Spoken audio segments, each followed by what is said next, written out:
I'm gonna kill you, Dragon. I'm gonna cut out your heart and take it to my father.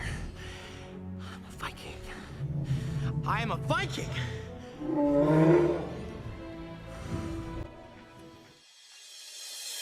Hello everyone, and welcome back to another video on the That Wyvern Critic YouTube channel. Today is the start of a new series which, as you guys have probably seen from the title, is How to Train Your Dragon, What If Scenarios. To start off today, we will be seeing what if Hiccup did not free the Night Fury but instead went for the kill. Spoilers ahead as always. Like the original timeline, Hiccup would shoot down Toothless. But this time around, he would not feel sympathy for the dragon. Hiccup would return from the wilderness with the body of the beast and immediately be crowned a hero in his village, and for the first time he would finally see his father's approval. He would be forced into the dragon arena fights and eventually defeat the monstrous nightmare, unlike the movie. Towards the end of the first film, many things will change, with the main things being that Night Furies are now functionally extinct and that Berk is still in the Dragon versus Viking War due to the Red Death still being alive. 5 years later, with Berk still being raged by the dragon attacks, Hiccup and his father would have went on several missions in the past years to find the nest of the Red Death, with each journey being more unsuccessful than the other. However, on one particular journey, which was very far from the islands they usually explored, they would find the dragon trapper ship of Eret. They would stop to ask what had happened. This time around, the dragon trappers did not attack the Berkians as they did not have their dragons.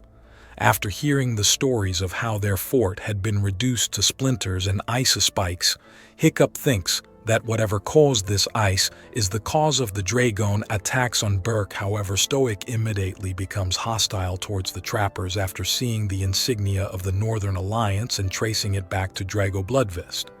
In this alternate timeline, Stoic would still urge everyone to return to Berk and try to keep the island on lockdown after hearing that Drago has a dragon army. But Hiccup thinks that finding the source of the icy blasts would finally end the dragon scourge. Hiccup would leave Berk, and to end the scourge of the dragons would follow the icy tundra and flock of dragons to Valka's mountain. Here he would hide and find the bewilderbeast dragon. Him, thinking that this is the source of all the pain Berk has endured, gets ready to go back to Berk and tell everyone, but is suddenly interrupted. As multiple dragons surround him, he is met face to face by a strange individual who, like the events of the movie, is revealed to be Valka. Hiccup, now realizing his mother is still alive, but that she allied herself with the beasts that ravage their village every day. In this universe, Stoic and Gobber would still end up following Hiccup, albeit at a much slower pace. They would eventually meet again, but unlike the exchange they shared in the movie, Stoic would be disgusted that she aligned herself with these beasts, but suddenly Drago attacks. In the midst of an ongoing battle between the two bewildered beasts, Stoic urges Hiccup to leave as this is not their fight with him, still begging Valka to join them return back to Berk, but her refusing as she does not want to continue fighting. Similar to the original timeline, Valka's bewilderbeast would be slain, but as soon as they lose, Valka follows Stoic and Hiccup back to Berk, with Drago unknown to the fact that she had survived. Drago would take command of all dragons until he found himself on Dragon Island and came face to face with the Red Death.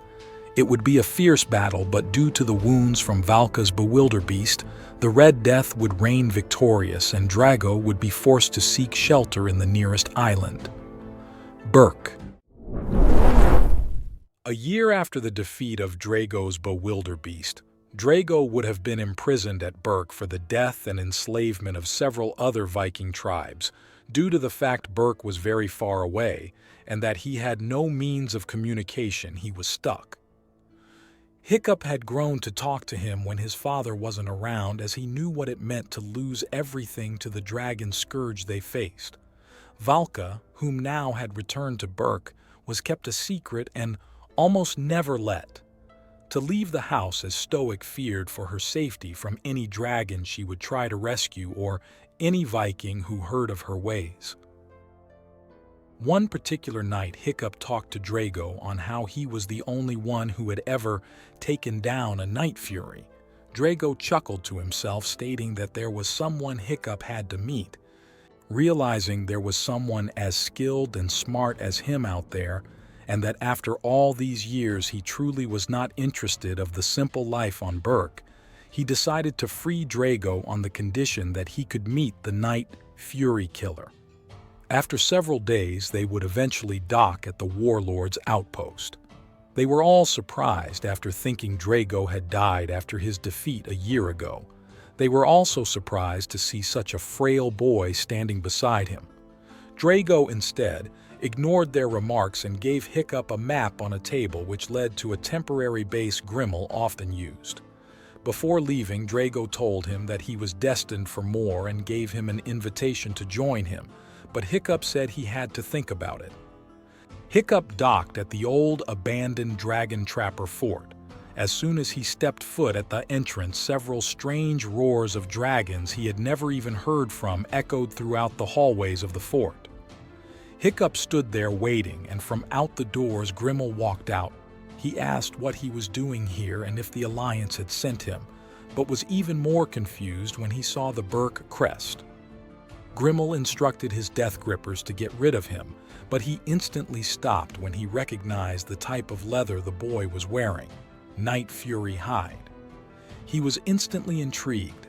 This was the first person he had ever heard of to kill a Night Fury other than himself, and he stood in front of him. That's all for today. Make sure to share your thoughts on this speculative what-if timeline and on any other theoretical what-if scenarios you might want to see being made into a video. As always, do consider subscribing for more videos like this. Thanks for watching this, and I'll see you on the next one.